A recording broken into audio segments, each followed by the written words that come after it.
Welcome to NHK World Direct Talk. Our guest today is Masaki Sakuyama, the president and CEO of Mitsubishi Electric Corporation. The company was established in 1921, entering the consumer electronics market. It made the home electric fan that became a hit product.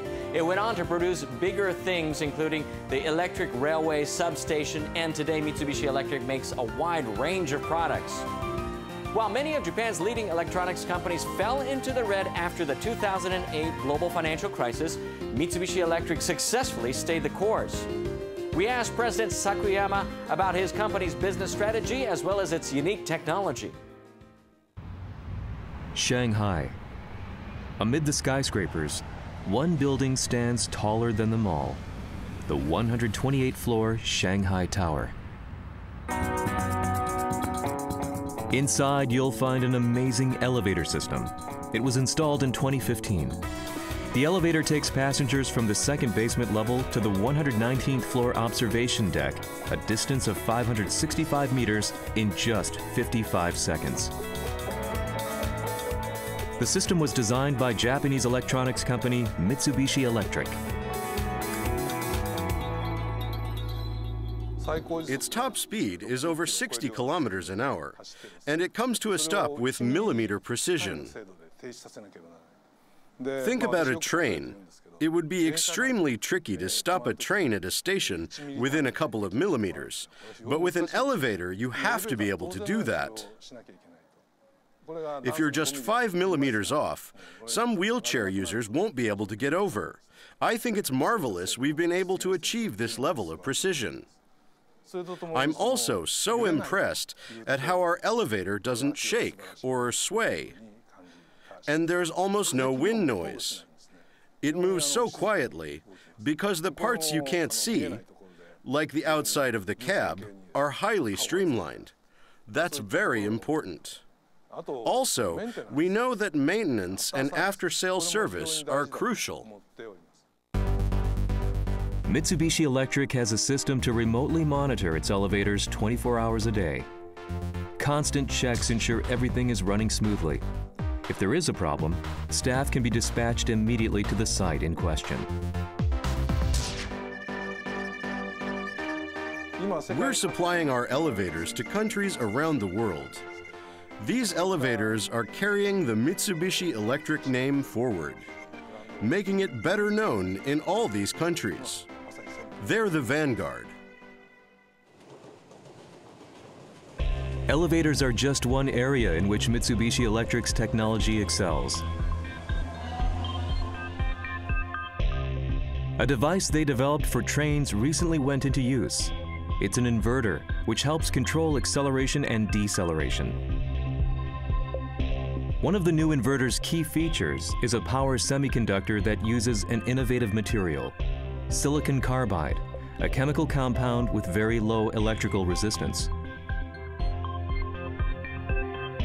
A train equipped with this revolutionary inverter consumes about 40% less electricity than it would otherwise.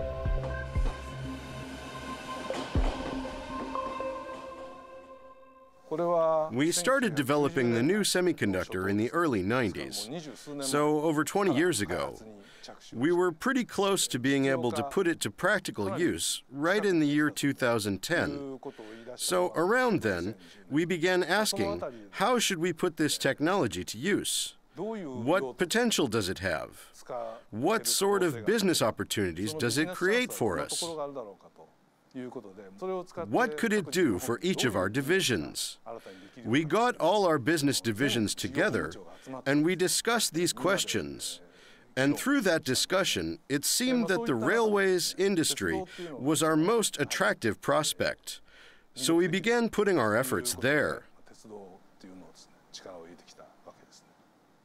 And going forward, we're looking for further ways that our new power semiconductor can be used in the field of energy conservation.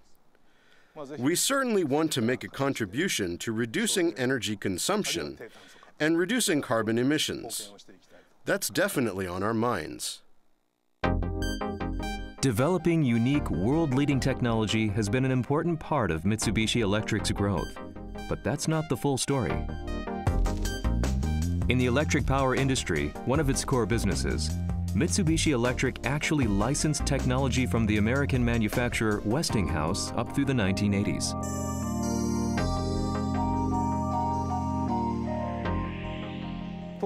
Back then, and this wasn't just Mitsubishi Electric, other companies were doing this too.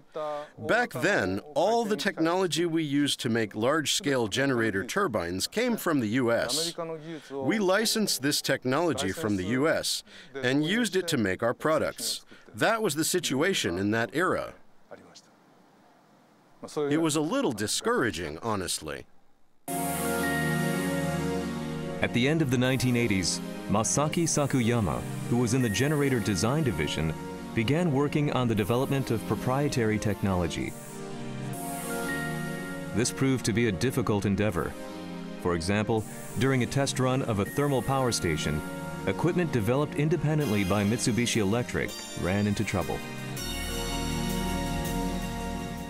We had stopped using Westinghouse technology. We were making all sorts of stuff on our own, and there were all these glitches. We really inconvenienced our customers at times, and it was very tough for us as well. But then we were able to figure out the reasons for our failures and resolve the issues. And figuring these things out for ourselves was a big step for us, for our technology. That's how I think about it now, in hindsight. I had a lot of personal failures, or maybe mishaps, I should say. You don't know you failed until you've seen something through to the end. On the path to success, you'll have lots of stumbles. Maybe those are failures to some people, but I think you can turn a failure like that into something valuable. I think that way, and we always think that way in our company. Try to do something new. If it fails, figure out the reason why, and then you'll have knowledge that no one else has. People who didn't go the same distance. I say, don't talk about failure. You've gained something. There's another business concept Sakuyama is passionate about. In 2001, Mitsubishi Electric began using what we call balanced management. Growth means considering the flight of three arrows: growth, profitability, and soundness. So we're not pursuing growth in a way that sacrifices sound finances. We're not pursuing growth in a way that sacrifices profits. But we're not trying to hoard our profits either. We find a balance. That's a foundational concept for us. In 2008, due to slowing demand, Mitsubishi Electric exited the mobile phone business. It was a bold decision made ahead of other struggling electronics companies. It wasn't easy to do that. A very tough decision. But it's an important lesson. Even if you're making okay profits at the moment, you need to get out of areas where you don't think you can grow. You have to keep the metabolism of your company going. That's how we typically think about it. We created a slogan then at our company that we've been using ever since. It's making strong businesses stronger. We determine the businesses that we can honestly call our strong suits, and then we really focus on those. I think that's one great thing about our company. One field where Mitsubishi Electric is currently active is astronautics.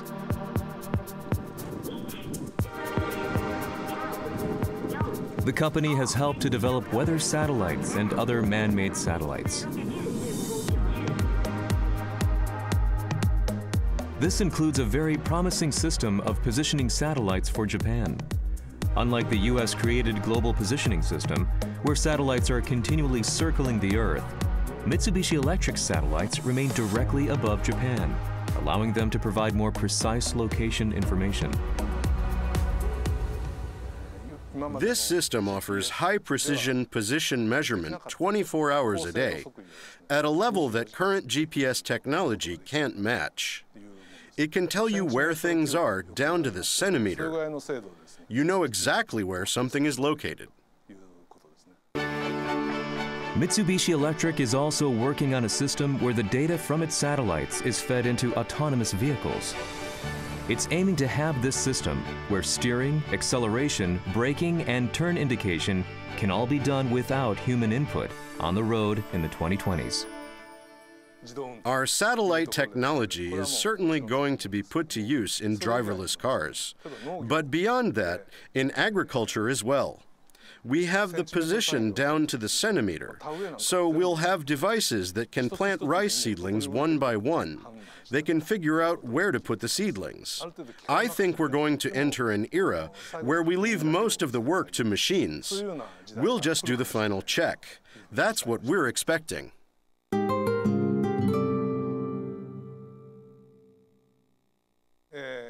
Here it is. Keep working for change. Seek out the next horizon. If we ever stop because we're satisfied, that will be the beginning of our decline. You always have to try to do better, to create change.